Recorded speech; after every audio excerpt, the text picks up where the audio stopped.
하나님 말씀을 봅니다. 역대상 14장입니다. 구약성경 632쪽 전후가 되겠습니다. 역대상 14장 8절로 17절의 말씀을 제가 봉독하겠습니다. 다윗이 기름 부음을 받아 온 이스라엘의 왕이 되었다 함을 블레셋 사람들이 듣고 모든 블레셋 사람들이 다윗을 찾으러 올라오매 다윗이 듣고 대항하러 나갔으나 블레셋 사람들이 이미 이르러 르바임 골짜기로 쳐들어온지라. 다윗이 아버지 하나님께 물어 이르되 내가 블레셋 사람들을 치러 올라가리이까 주께서 그들을 내 손에 넘기시겠나이까 하니 여호와께서 그에게 이르시되 올라가라. 내가 그들을 네 손에 넘기리라 하신지라. 이에 무리가 바알보라심으로 올라갔더니 다윗이 거기서 그들을 치고 다윗이 이르되 하나님이 물을 쪼개같이 내 손으로 내 대적을 흩으셨다 하므로 그곳 이름을 바알보라심이라 부르니라. 블레셋 사람이 그들의 우상을 그곳에 버렸으므로 다윗이 명령하여 불에 사르니라. 블레셋 사람들이 다시 골짜기를 침범한지라. 다윗이 또 하나님께 묻자오되 하나님이 이르시되 마주 올라가지 말고 그들 뒤로 돌아 뽕나무 숲을 맞은편에서 그들을 기습하되 뽕나무 꼭대기에서 걸음 걷는 소리가 들리거든 곧 나가서 싸우라. 너보다 하나님이 앞서 나아가서 블레셋 사람들의 군대를 치리라 하신지라.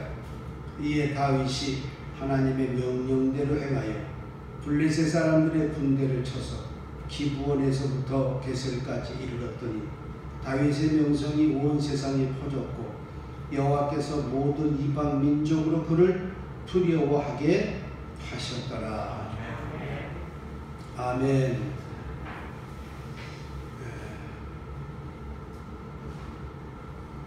오늘은 하나님께 먼저 물었습니다. 이런 제목으로 함께 은혜를 나누고자 합니다. 하나님께 먼저 물었습니다. 이사야 41장 10절에 보면 두려워 말라 내가 너와 함께 하리라. 놀라지 말라 나는 내 하나님이 되리라. 내가 너를 굳세게 하리라. 참으로 너를 도와주리라. 참으로 의로운 오른손으로 너를 붙들리라. 그래서 내가 너를 도와주리라. 마태복음 28장에 예수님이 내가 너에게 분부한 모든 것을 가르쳐 지키게 하라. 볼지어다 내가 세상 끝날까지 너희와 항상 함께 있으리라 하시니라. 자, 앞의 말씀은 하나님의 말씀, 뒤에는 예수님의 말씀. 하나는 세상 끝날까지 내가 너와 함께 하리라 하는 예수님의 말씀이고, 또 하나는 내가 너를 도우리라 하신 하나님의 말씀입니다. 이 말씀을 합쳐보면 이거예요.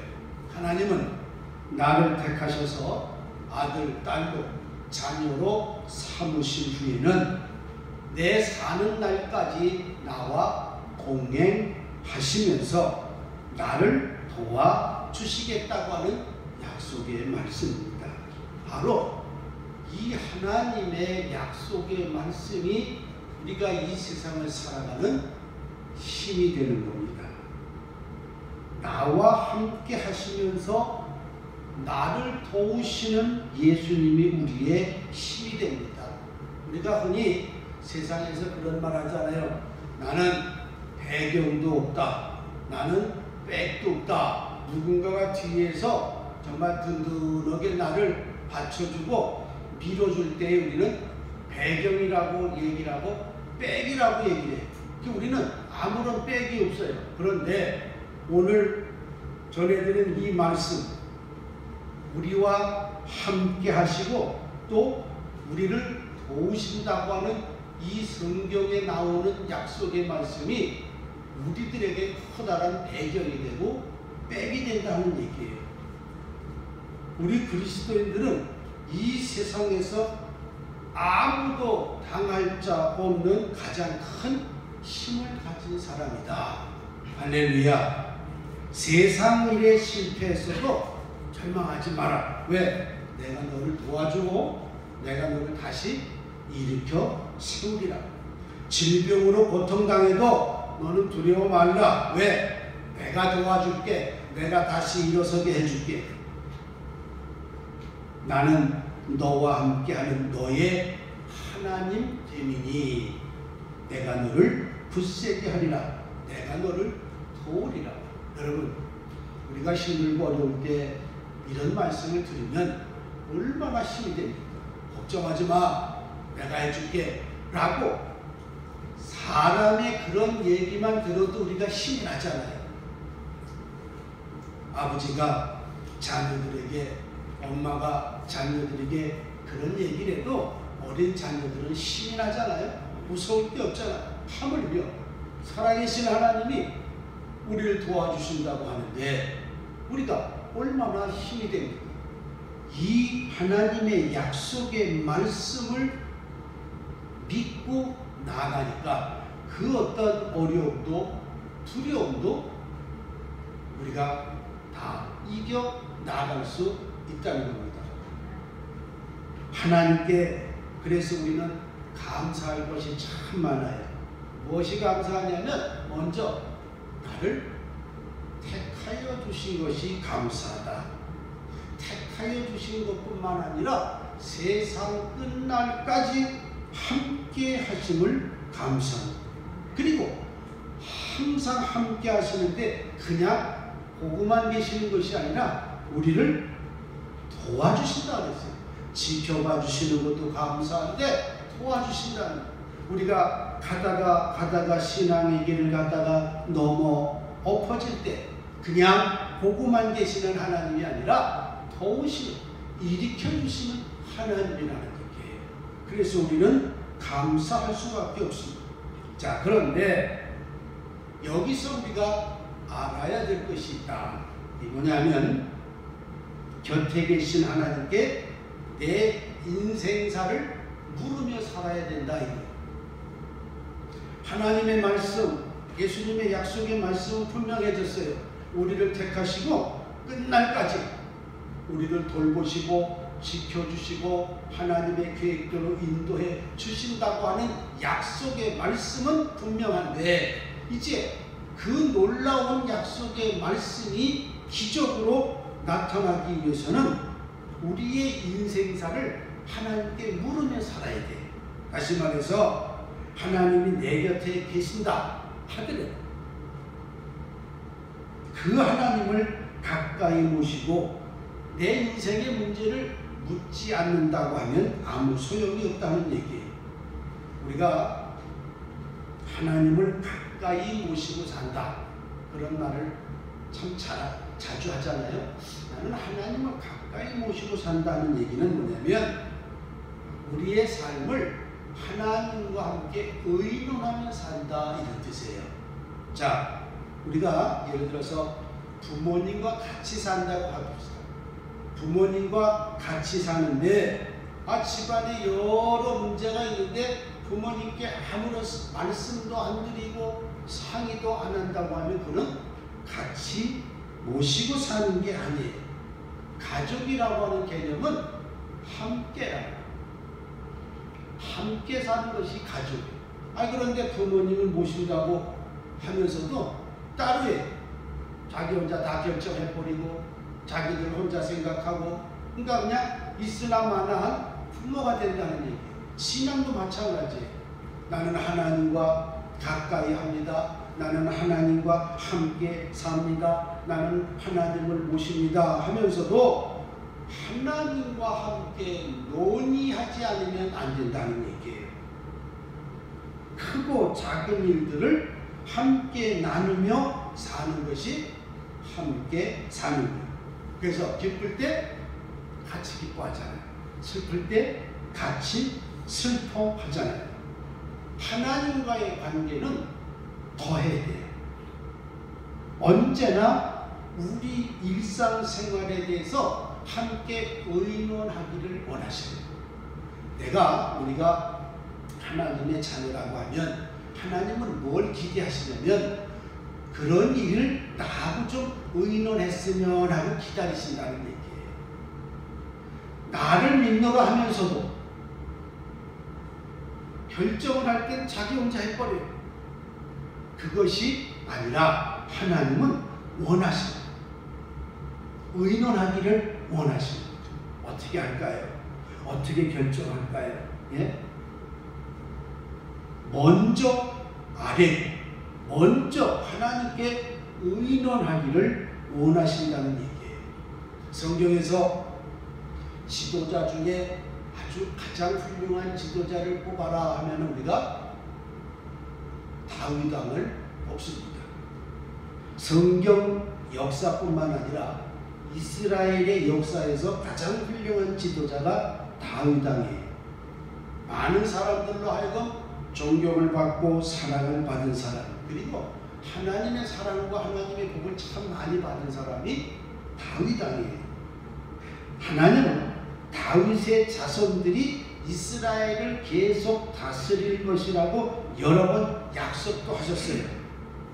자, 그렇다고 다윗이 무음한 사람은 아니에요. 흠이 없는 사람은 아니었어요. 그도 윤리적으로 도덕적으로 사실 아시는 것처럼 깨끗하지는 못했어요. 자기 부하의 아내를 뺏었잖아요. 그런 흠도 있었습니다. 하나님의 버림을 받았던 사울, 오히려 성경에 보면 사울 왕보다도 흠이 더 많은 사람이 다윗 왕이었어요. 그런데 왜 사울 왕은 하나님의 버림을 받고 다윗 왕은 하나님의 사랑을 받았을까? 성경을 보면 여러 가지 이유가 있어요. 사울 왕에게서 성령이 떠나기 시작하면서부터 사울 왕은 이미 하나님께 버림을 받게 돼요. 성령이 다윗에게 임할 때 이미 그때부터 하나님의 사랑을 받게 되는데 여러 가지인데 그 중에 하나가 다윗의 신앙 때문이었다. 다윗은 하나님을 가까이 모시면서 늘 하나님께 의논했어요. 무슨 일을 하기 전에 하나님께 먼저 물어봤어요. 오늘 봉독해드린 말씀이 그 대표적인 예예요. 사울 왕이 죽습니다. 그리고 다윗 왕이 이제 왕위에 오르잖아요. 왕위에 오르자마자 블레셋이라고 하는 나라에서 군대가 쳐들어옵니다. 블레셋 군대가 쳐들어왔습니다 라는 정보를 들은 다윗은 이제 군대를 이끌고 방어하기 위해서 국경 쪽으로 갔어요. 그런데 이미 블레셋이 르바임이라고 하는 골짜기에까지 쳐들어왔어요. 이 말은 이미 이스라엘 땅 깊숙이까지 블레셋 군대가 이미 공격해 왔다는 얘기예요. 그때 그 상황에서 첫 번째 다윗 왕이 하나님께 묻습니다. 오늘 10절 보면 다윗이 하나님께 물어 가로되 내가 블레셋 사람을 치러 올라갈까요? 주께서 그들을 내 손에 넘기겠습니까? 그 상황에서 묻습니다. 묻는다는 말은 왜? 우리가 누구에게는 묻잖아요. 내가 모르는 상태에서 나보다 더 아는 사람, 나보다 능력이 있는 사람의 도움을 받을 때 우리는 묻습니다. 뭐 묻는다, 의지한다 그런 뜻이에요. 모르면 물어봐요. 알면 절대로 안 물어보잖아요. 그런데 다윗은 하나님께 물어봅니다. 어떻게 지금 블레셋 사람을 치러 올라갈까요? 저들을 하나님께서 우리 손에 붙여주시겠습니까? 이 믿음이 하나님의 도우심을 믿고 의지하는, 그래서 믿음이라고 하는 걸 우리가 한마디로 말하면 내 삶 전체를 맡긴다 이런 뜻이에요. 나는 나는 믿음의 사람입니다. 나는 믿는 자입니다. 하나님을 믿는 자입니다. 그런데 그 말을 아주 쉽게 풀어서 말하면 전혀 제 삶의 전체를 내가 믿는 하나님께 맡기고 살아요 이런 뜻이에요. 그러니까 그냥 믿음이라고 하는 단어만 쓰는 것이 아니라 그 믿음이라고 하는 뜻이 뭔가를 알고 보면 삶 전체를 하나님께 맡긴다는 뜻이에요. 다윗이 물을 때마다 하나님이 늘 기뻐했어요. 예? 하나님을 기쁘시게 해드리는 방법이 많은데 그 중에 또 하나가 뭐냐면 물을 때 하나님 어떻게 할까요? 올라갈까요? 말까요? 그리고 즉시 그 다윗의 물음에 답을 주셔요. 14절 여호와께서 이르시되 올라가라 올라가 블레셋 군대를 향해서 올라가라. 그리고 내가 저 블레셋 군대를 너희 손에 넘기리라. 올라갈까요? 어떻게 칠까요? 공격할까요? 그래 올라가라. 우리는 가끔 중대한 일을 미리 결정해 놓습니다. 그리고 하나님께 기도해요. 솔직히 그렇죠. 있죠. 다 경험자예요. 저도 그랬어요. 이건 정말 놓치기 싫은 경우예요. 이건 내가 꼭 원하는 경우면 내 마음속에 미리 다 정해놔. 그래놓고 기도해요. 하나님 이렇게 정했으니 꼭 이루어지게 하옵소서. 단어만 기도지 뭐예요? 이건 명령과도 같아요. 이미 자기가 다 정해놓고 이건 명령의 명령. 내가 정했으니 하나님 그리하십시오. 자, 이런 태도는 하나님을 절대자를 믿는다고 말할 수는 없어요. 믿음이라고 하는 것은 백지 상태에서 모든 걸 맡기는 거예요. 그래서 나는 이렇게 결정 났으면 좋겠다 하고 모든 백지의 상태에서 기도할 때 하나님은 이쪽을 해라 할 때 여기에 대한 미련을 버리고 잊어버리고 이것이 믿음이라는 거예요. 내 삶의 전체를 맡긴다는 뜻이에요. 저 학교에 꼭 가야 됩니다.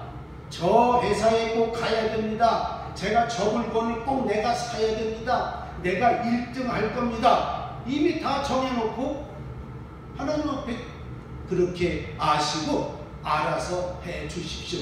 이걸 우리가 뜨겁게 기도했다고 착각을 해요. 믿음이 좋은 거라고 착각을 해요. 아니 하나님 나는 이쪽으로 가기를 원하는데 왜 저보고 이쪽으로 가라고 하십니까?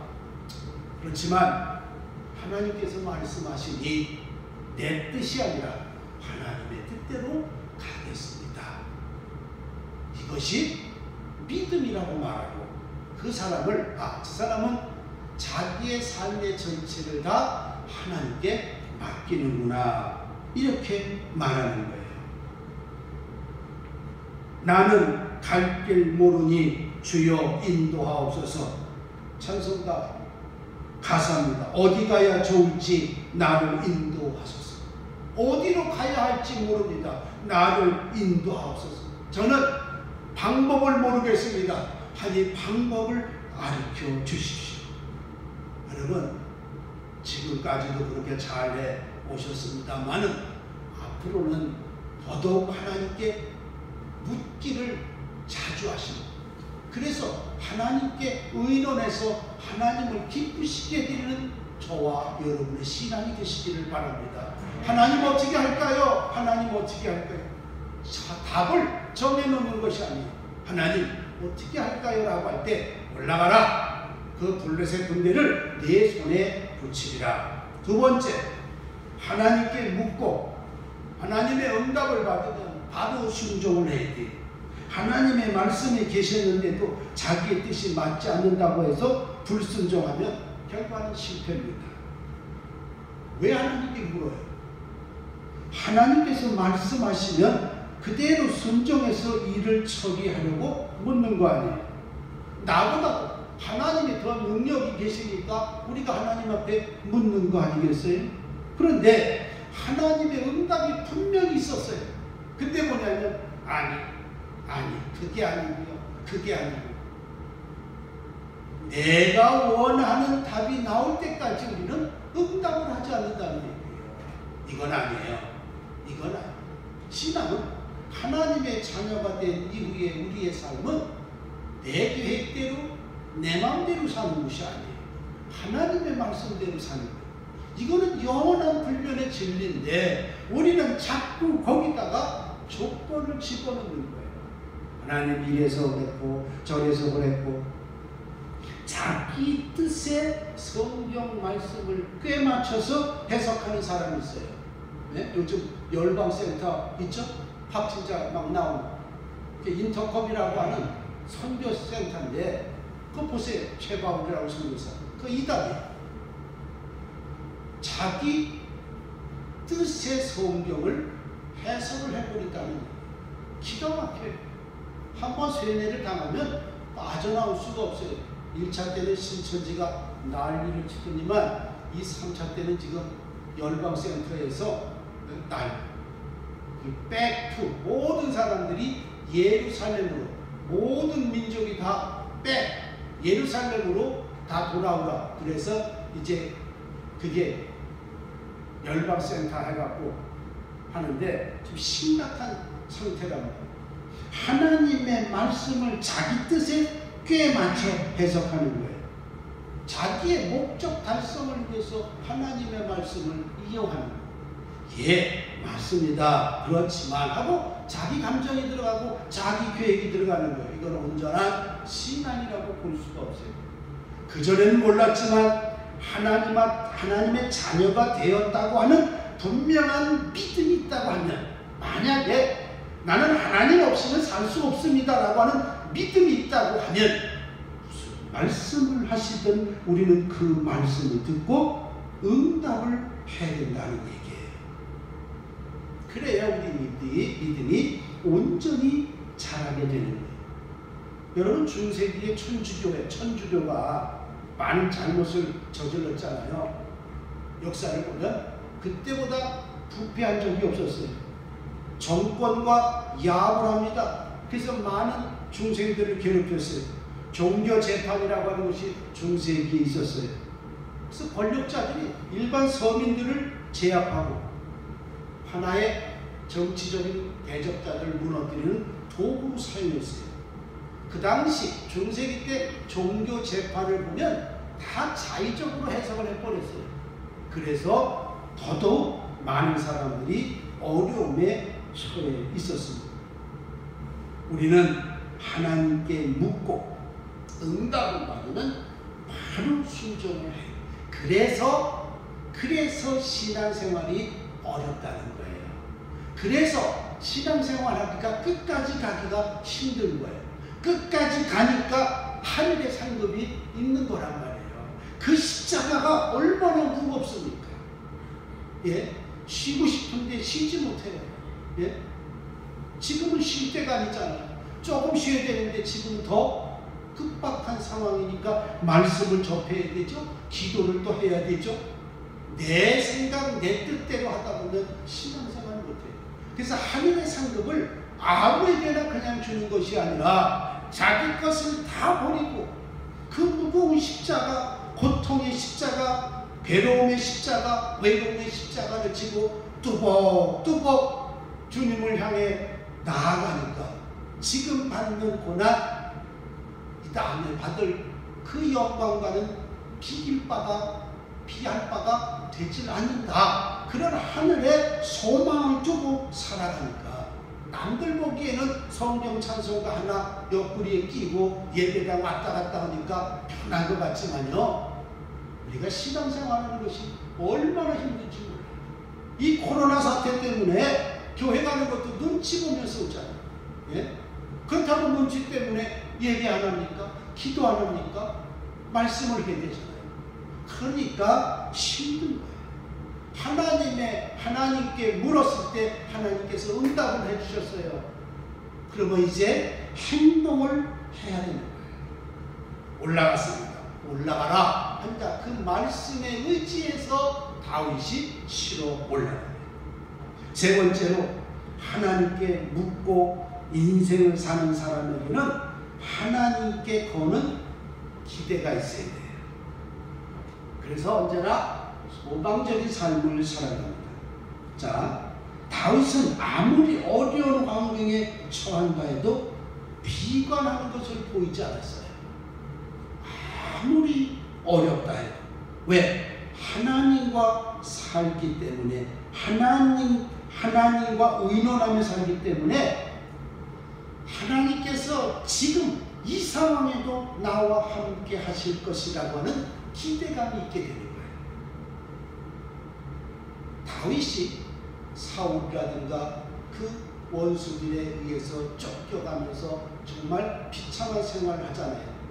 아들람 불 속에 들어가서 피신했는데 여러분 그 불이 이렇게 커다란 불 왔다 갔다 하는 게 아니라 사람 한 사람이 엎드려서 지나갈 정도의 불이었어요. 그 자체가 얼마나 힘들었겠어요. 그 상황에서도 다윗은 뭐라고 했냐면 하나님께서는 나를 구원해 주실 줄로 나는 믿는다. 이게 쉽게 나오는 고백이 아니란 말이에요. 정말 누가 봐도 저 같으면 답답해서 발기라도 잊으면 그때 얼마나 어두웠겠어요. 그 불 속에서 그 사람 하나 가까스로 엎드려 지나갈 만한 그런 불 속에 살면서도 나는 하나님께서 나를 구원해 주실 줄로 믿는다. 이런 고백을 하게 됩니다. 이게 바로 뭐예요? 하나님께서 나와 함께 하실 것이라고 하는 기대감이에요. 지금도 아무리 내가 힘들고 어려워도 하나님께서 나와 함께 하실 기대감이에요. 아직 다윗 왕이 왕으로 돼서 나라가 체제가 잡혀지지 않은 상태예요. 왕위에 오르자마자 블레셋 군대가 쳐들어왔어요.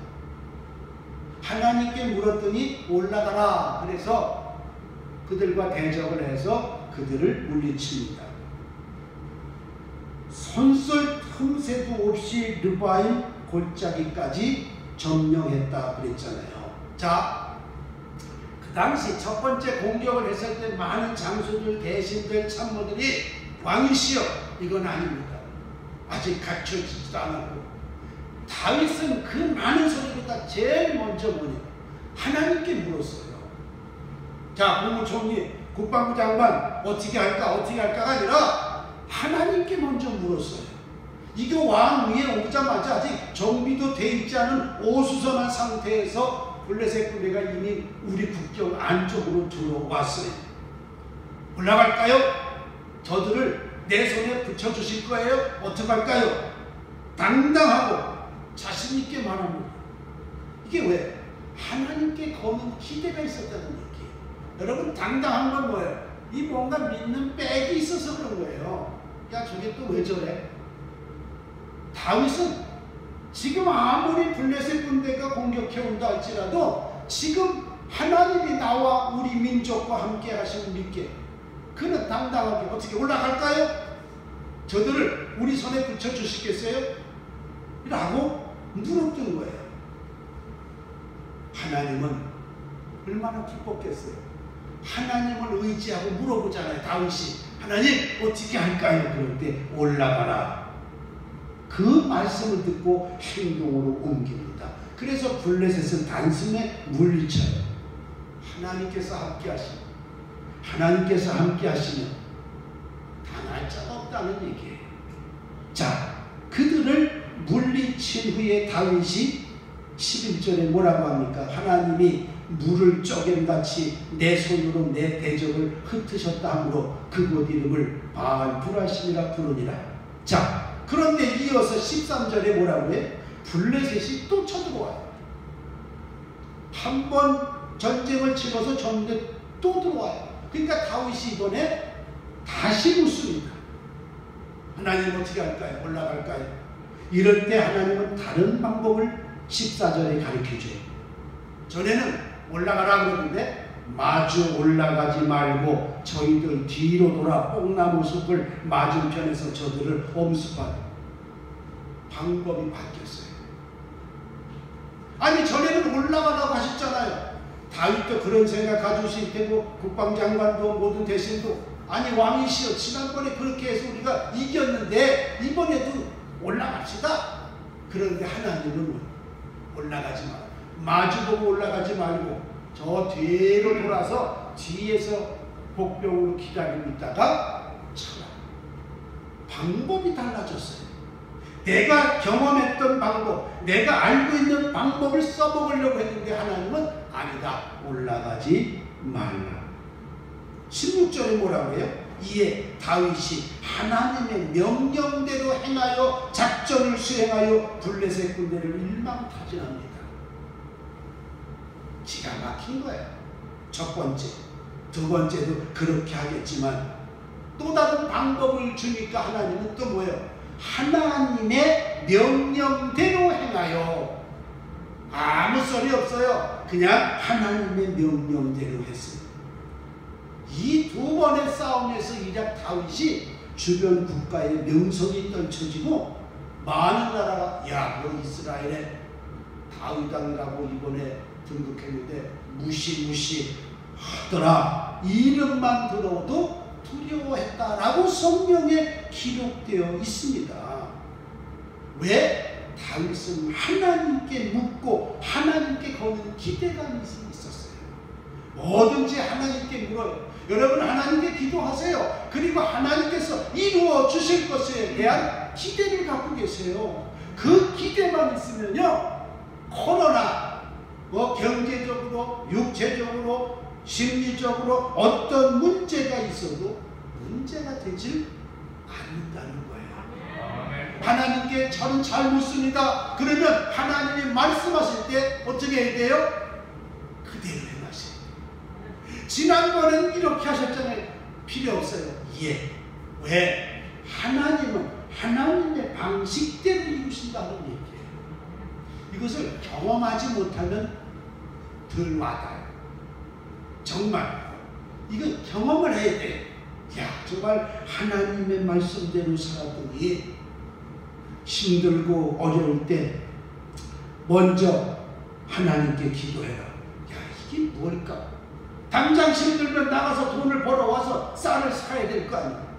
예? 그것이 가장 자연스러운 모습 아니에요? 엄마 배고파요. 그러면 어떻게 나가서 쌀을 얻어다가 돈을 벌어서 쌀을 사서 밥을 해내게 될 거 아니에요? 그러나 일하러 가서 쌀을 사러 가기 전에 먼저 하나님 앞에 하나님 먹을 게 없네요. 먹을 게 없어도 하나님 앞에 죄짓지 않게 해 주옵소서. 내가 먹질 못해도 믿음만은 지키게 해달라. 여러분, 그런 자에게, 그 믿음으로 견디는 자에게 까마귀를 통해서라도 하나님이 먹여주시는 거예요. 저는 그냥 하는 소리가 아니라 내가 하나님의 말씀대로 요만큼을 했는데 정말 10배, 5배로 하나님이 채워주시고 그렇게 길을 보여주세요. 그러니까 얼마나 이게 두려움이 없어지니까 얼마나 기분이 좋은지 몰라요. 이건 죽산교회로 하나님께서 보내주셔서 제가 지금까지 경험하는 거예요. 지난주간에도 경험했어요. 걱정거리가 있는데 그 걱정거리를 한 방에 그냥 해결해 주시는 거예요. 이것이 그냥 제가 목사니까 듣기 좋으시라고 하는 것이 아니라 내가 성경의 말씀대로 내가 결단하고 그 말씀대로 하나님에 대한 기대를 가지니까. 권사님 걱정하지 마시오. 집사님 걱정하셔 마셔. 이 말이 그냥 한번 해본 말이 아니라 아직 건네지 못한 말은 그거예요. 권사님 제가 경험해 보니까 이럴 경우에는 하나님 붙잡고 계시면 하나님께서 해결해 주시더라고요. 그 말은 건네지 못한 거예요. 그러니까 목사님은 무조건 기도하래. 무조건이 아니에요.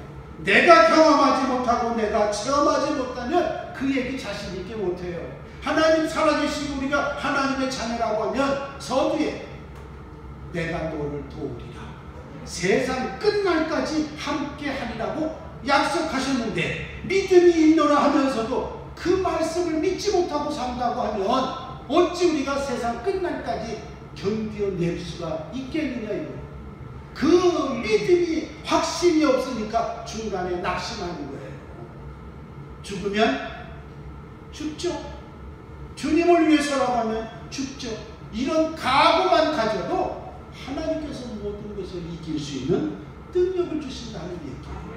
아유, 저는 죽어도요 바로 천당 갈 거니까 괜찮아요. 근데 또 막상 어려우면 어떻게 돼? 어떡할까? 사람을 쫓아다니고 뭐 아무리 어려워도 하나님께 먼저 물으세요. 하나님 어떻게 할까요? A, B, C, D, 1, 2, 3, 4 어느 것을 선택할까요? 전혀 다른 길을 제시한다 할지라도, 전혀 다른 방법을 말씀하신다 할지라도 다윗처럼 이에 다윗이 하나님의 명령대로 수행하여 하나님의 말씀대로 살았다는 얘기예요.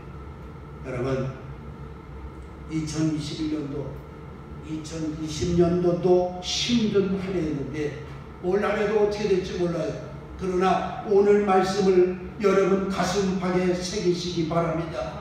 하나님께 물으시는 신앙이 되시기 바랍니다. 만약에 하나님께서 물으실 때 응답하시거들랑 그 말씀대로 행하시기를 바랍니다. 음성을 듣고 순종하고 하나님께 기대하세요. 하나님께서 이루실 거야. 하나님께서 나를 붙잡아 주실 거야. 그 기대감을 상실하지 마시기 바랍니다. 모든 것을 이기고 모든 것을 견디게 하시는 이는 살아계신 하나님이십니다. 하나님께 제일 먼저 묻는 저와 여러분의 믿음과 그 믿음의 삶이 되셔서 하나님의 복을 받으시기를 주의 이름으로 축원합니다. 기도하겠습니다. 하나님이 내 인생에 가장 우선순위고 가장 중요하다고 하는 것을 다시 한번 고백합니다. 무슨 일을 만나든지 하나님 앞에 먼저 묻는 우리의 신앙이 되게 하옵소서.